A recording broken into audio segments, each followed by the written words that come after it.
দেখো বন্ধুরা, তেল দিয়ে নিলাম, মাছ ভাজবো। আজ ওটাতে জল গরম হয়ে গেছে, হলুদ দিয়ে নুন দিয়ে জলটা, ওটার মধ্যে কচু আর আলুটা মিক্সড করে দেবো।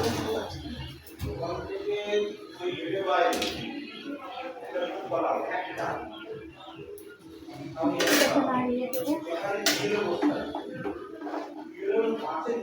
একটু ভাপিয়ে নেবো। ওটাকে ওঠার জন্য একটু চারিদিকে তো দেখতে পাচ্ছেন বন্ধুরা, দেখতেই পাচ্ছ তেল গরম হয়ে গেছে। মাছগুলো দিয়ে দিই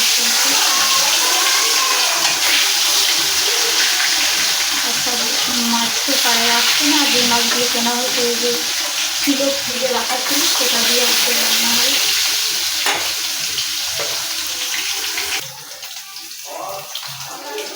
দেখো বন্ধুরা, মাছ ভাজা এক পিস হয়ে গেছে, পাল্টে দিলাম আর একটু লাল লাল হয়ে গেছে। আর এক পিস হলেই গ্যাস। আর এই দিকে তো কচি ফুলকো দিয়েছিলাম, ফুলকো মানে একটু ভাপিয়ে নেওয়া, এটাও কমপ্লিট। এটাও বন্ধ করে দেবো, গ্যাস বন্ধ করে দিয়ে মশলাটা মাছটা ভাজা হয়ে গেলেই মাছের ঝোল করবো।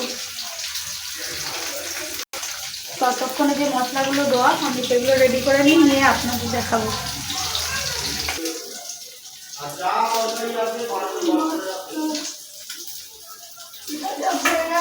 এবার মাছটাকে তুলে নিই। হ্যাঁ, কী খাবো তাহলে মাছ না করলে? মাছ মাছ মাছ মাছ করা ভালো তো। মাছ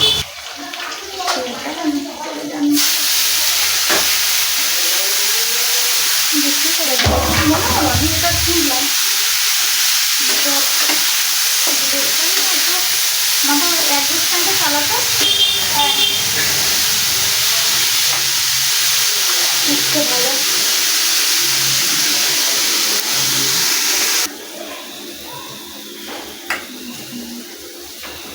জিরে ফোড়ন দেবো, জিরে আর কালো জিরে ফোড়ন দিয়ে পেঁয়াজকে দিয়ে দিই। পেঁয়াজ, কাটানো লঙ্কা, হাতে তো জ্বালা জ্বালা করে বলে আমি তো লঙ্কা কাটতেই পারি না, ফাটিয়ে ফাটিয়ে রান্না করি।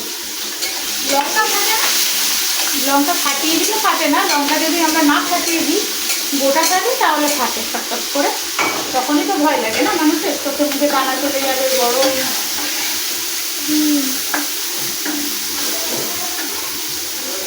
তুমি আর ব্লগে বলেছো যে আজকে কি রান্না করছো? না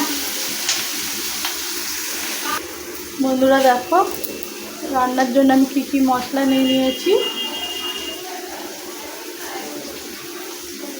কী কী মশলা নিয়ে নিয়েছি এবার তোমরা দেখো। নিয়ে নিয়েছি জিরে, হলুদ, জিরে বাটা, হলুদ, নুন,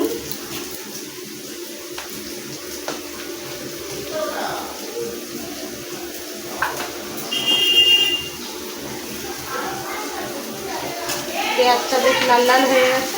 এবারে দিয়ে দেবো টমেটো,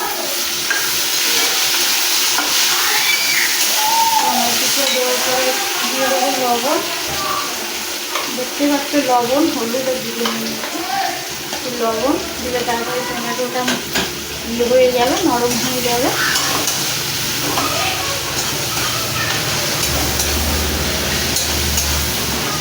খালি যেটুকুই মাছ ছিল সেটুকু দিয়েই আজকে করবো, বাজারেও কোনো মাছ নেই। আজকে যেন কচু তো আগের থেকেই জল গড়িয়ে, কচু আলু একটুখানি ভাপিয়ে নিয়েছিলাম, আগের থেকে জল গড়িয়ে নিয়েছি।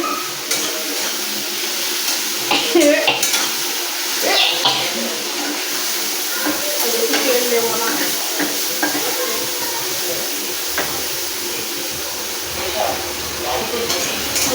তেল ভাজা হচ্ছে।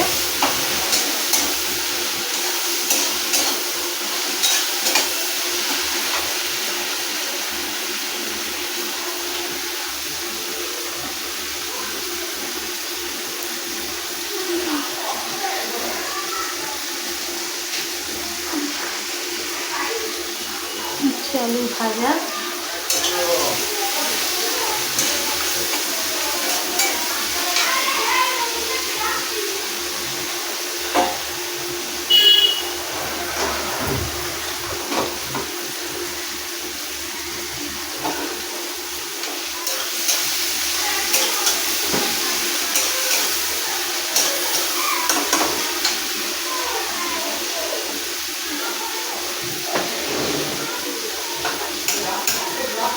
একটু গরম জল বসিয়ে নিলাম।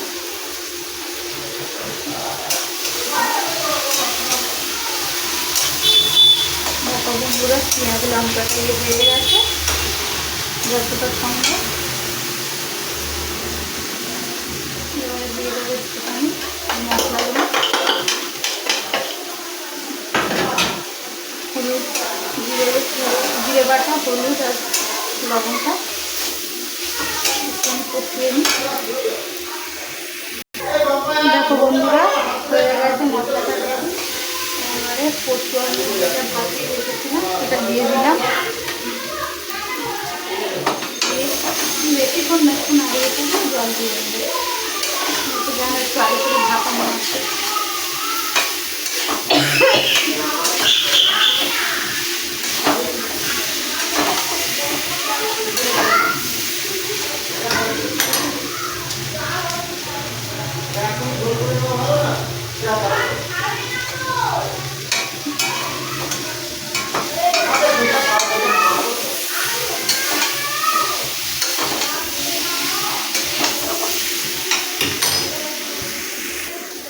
দেখো বন্ধুরা কষানো হয়ে গেছে।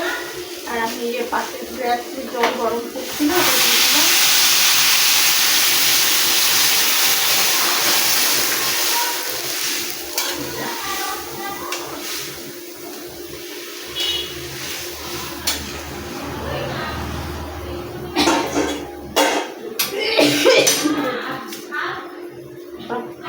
দিয়ে কড়া কষানো সিদ্ধ করা, ব্যাস মাছগুলোর সঙ্গে সঙ্গে দিয়ে দিলাম। মাছ ভাজাগুলো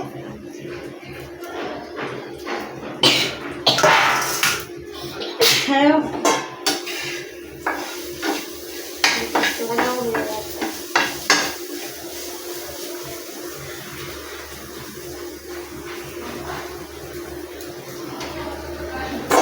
লোতে করা আছে। উচ্ছে ভাজা হয়ে গেছে, ঝোলও কমপ্লিট।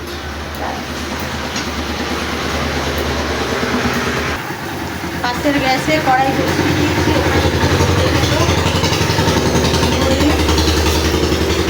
মাছ একটু করে দিলাম বনে একটু দিয়ে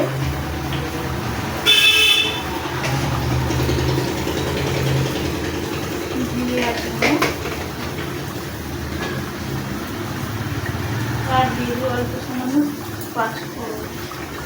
এই মশলাটা বানিয়ে রাখি আমি আমার মানে তরকারিতে দিই, মাছের ঝোলে বলো নিরামিষ তরকারিতে বলো, এটা দিতে আমার খুব ভালো লাগে। ওর সঙ্গে তরকারিও ভালো আছে।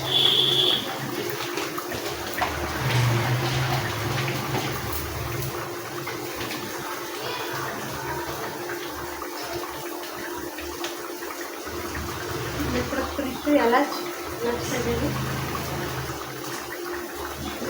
দিয়ে একটু নাড়িয়ে ভেজে নেবে, নিয়ে এটা পুরো করে রেখে দেবো।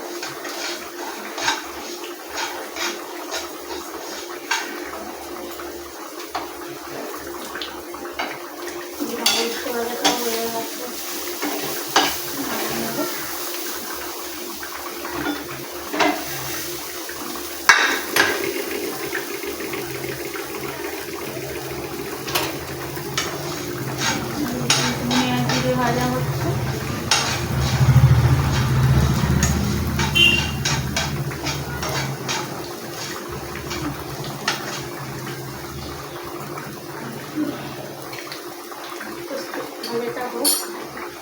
এদিকে দেখতে পাচ্ছ যে মাছের ঝোলও প্রায় হওয়ার পথে হয়ে গেছে।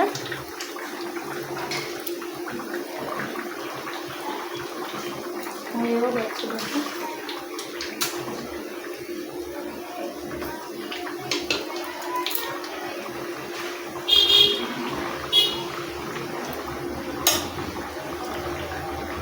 হেভি খেতে হয়েছে, আমার খুব ভালো লেগেছে। জানি না আপনাদের কেমন লাগবে, আপনারাও বাড়িতে ট্রাই করে দেখবেন। আমার পাশে থাকবেন, লাইক কমেন্ট শেয়ার করুন। পাশে থাকলে সবাইকে সাপোর্ট করুন।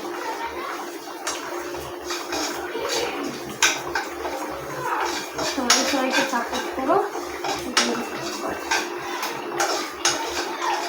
ভালো থাকবেন, সুস্থ থাকবেন এই কামনা করি। আমার মাছের ঝোলটা হয়ে গেছে, আমি একটু ওটা ভাজা হয়ে গেছে গুঁড়ো করে নিই। এই দেখুন বন্ধুরা, ভাজা হয়ে গেছে, একটু ঠান্ডা করে নিয়ে গুঁড়ো করবো। দেখুন বন্ধুরা, মিক্সির জারের মধ্যে ওটা নিয়ে নিচ্ছে, একটু আসছে দেখুন গুঁড়ো করে।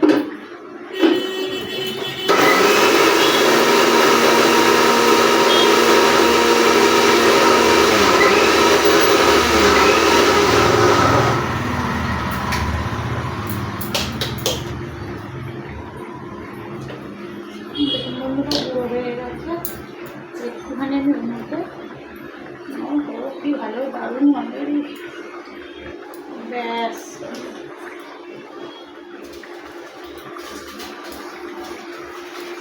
বন্ধুরা দেখুন হয়ে গেছে আমার কমপ্লিট। বন্ধ করে দিলাম গ্যাস। আর